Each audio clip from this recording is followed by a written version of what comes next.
In this segment, we will look at how to use block ciphers to encrypt multiple messages using the same key.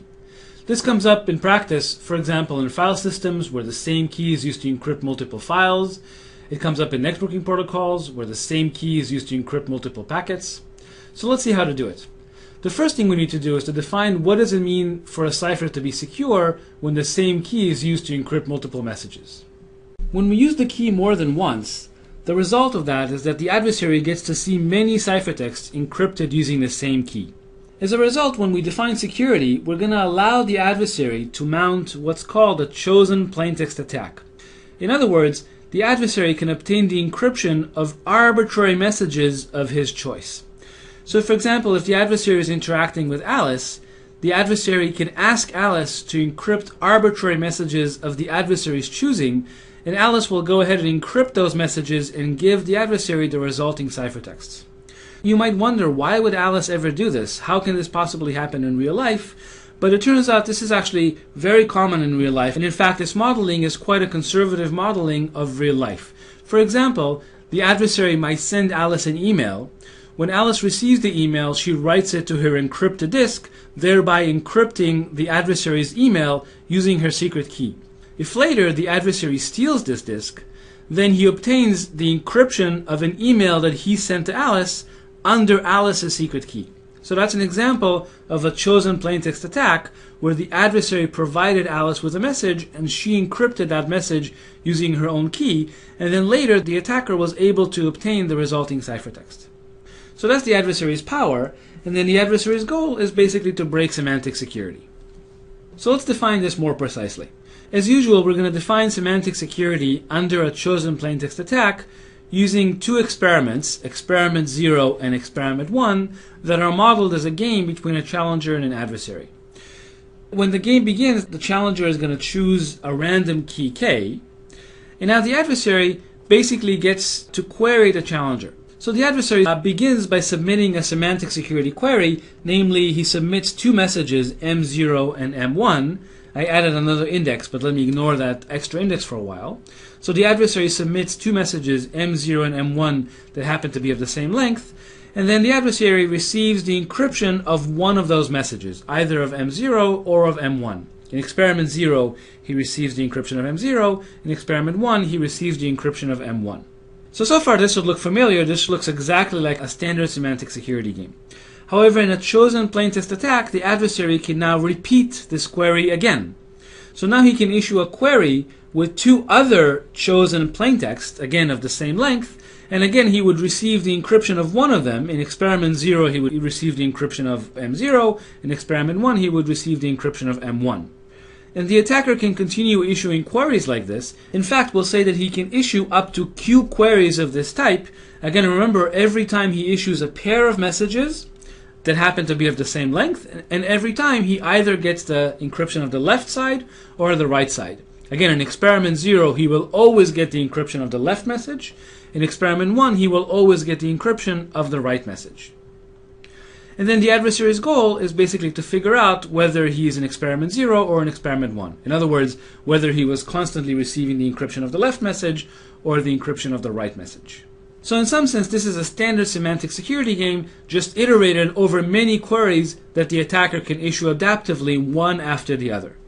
Now, the chosen plaintext attack is captured by the fact that if the attacker wants the encryption of a particular message M, what he could do is, for example, use query J for some J, where in this query J he'll set both the 0 message and the 1 message to be exactly the same message M. In other words, both the left message and the right message are the same, and both are set to the message M.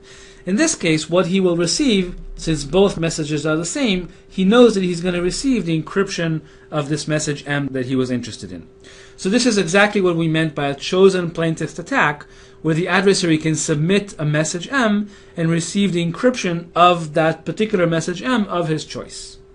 So some of his queries might be of this chosen plaintext flavor, where the message on the left is equal to the message on the right, but some of the queries might be standard semantic security queries, where the two messages are distinct, and that actually gives him information on whether he's in experiment 0 or in experiment 1. Now, by now, you should be used to this definition where we say that the system is semantically secure under a chosen plaintext attack if for all efficient adversaries, they cannot distinguish experiment 0 from experiment 1. In other words, the probability that at the end they output B prime, which we're going to denote by the output of experiment B, this output will be the same whether they're in experiment 0 or experiment 1. So the attacker couldn't distinguish between always receiving encryptions of the left messages versus always receiving encryptions of the right messages. So in your mind, I'd like you to be thinking of an adversary that is able to mount a chosen plaintext attack, namely, be given the encryption of arbitrary messages of his choice, and his goal is to break semantic security for some other challenge ciphertexts. And as I said, this game models the real world where the attacker is able to fool Alice into encrypting for him messages of his choice, and then the attacker's goal is to somehow break some challenge ciphertext. So I claim that all the ciphers that we've seen up until now, namely deterministic counter mode or the one-time pad, are insecure under a chosen plaintext attack. More generally, suppose we have an encryption scheme that always outputs the same ciphertext for a particular message M. In other words, if I ask the encryption scheme to encrypt the message M once, and then I ask the encryption scheme to encrypt the message M again, if in both cases the encryption scheme outputs the same ciphertext, then that system cannot possibly be secure under a chosen plaintext attack. And both deterministic counter mode and the one-time pad were of that flavor. They always output the same ciphertext given the same message. And so let's see why that cannot be chosen plaintext secure. And the attack is actually fairly simple.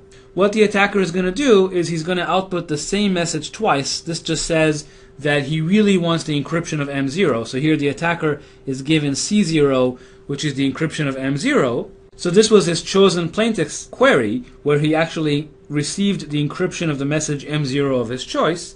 And now he's going to break semantic security. So what he does is he outputs two messages, M0 and M1 of the same length, and he's going to be given the encryption of MB. But lo and behold, we said that the encryption system always outputs the same ciphertext when it's encrypting the message M0. Therefore, if B is equal to 0, we know that C, this challenge ciphertext, is simply equal to C0 because it's the encryption of M0. However, if B is equal to 1, then we know that this challenge ciphertext is the encryption of M1, which is something other than C0. So all the attacker does is he just checks if C is equal to C0, he outputs 0. In other words, he outputs 1. So in this case, the attacker is able to perfectly guess this bit B, so he knows exactly whether he was given the encryption of M0 or the encryption of M1, and as a result, his advantage in winning this game is 1, meaning that the system cannot possibly be CPA secure. 1 is not a negligible number. So this shows that deterministic encryption schemes cannot possibly be CPA secure, but you might wonder, well, what does this mean in practice? Well, in practice, this means, again, that every message is always encrypted to the same ciphertext. What this means is if you're encrypting files on disk and you happen to be encrypting two files that happen to be the same, they'll result in the same ciphertext, and then the attacker, by looking at the encrypted disk, will learn that these two files actually contain the same content. The attacker might not learn what the content is, but he will learn that those two encrypted files are an encryption of the same content, and he shouldn't be able to learn that. Similarly, if you send two encrypted packets on the network that happen to be the same, the attacker will not learn the content of those packets, but he will learn that those two packets actually contain the same information. Think, for example, of an encrypted voice conversation. Every time there's quiet on the line, the system will be sending encryptions of 0. But since encryptions of 0 are always mapped to the same ciphertext, an attacker looking at the network will be able to identify exactly the points in the conversation where there is quiet, because he will always see those exact same ciphertexts every time. So these are examples where deterministic encryption cannot possibly be secure. And as I say, formally we say that deterministic encryption cannot be semantically secure under a chosen plaintext attack. So what do we do? Well, the lesson here is if the secret key is going to be used to encrypt multiple messages, it had better be the case that given the same plaintext to encrypt twice, the encryption algorithm must produce different ciphertexts. And so there are two ways to do that. The first method is what's called randomized encryption. Here the encryption algorithm itself is going to choose some random string during the encryption process, and it's going to encrypt the message M using that random string. So what this means is that a particular message M0, for example, isn't just going to be mapped to one ciphertext, but it's going to be mapped to a whole ball of ciphertexts, where on every encryption, basically we output one point in this ball. So every time we encrypt, the encryption algorithm chooses a random string, and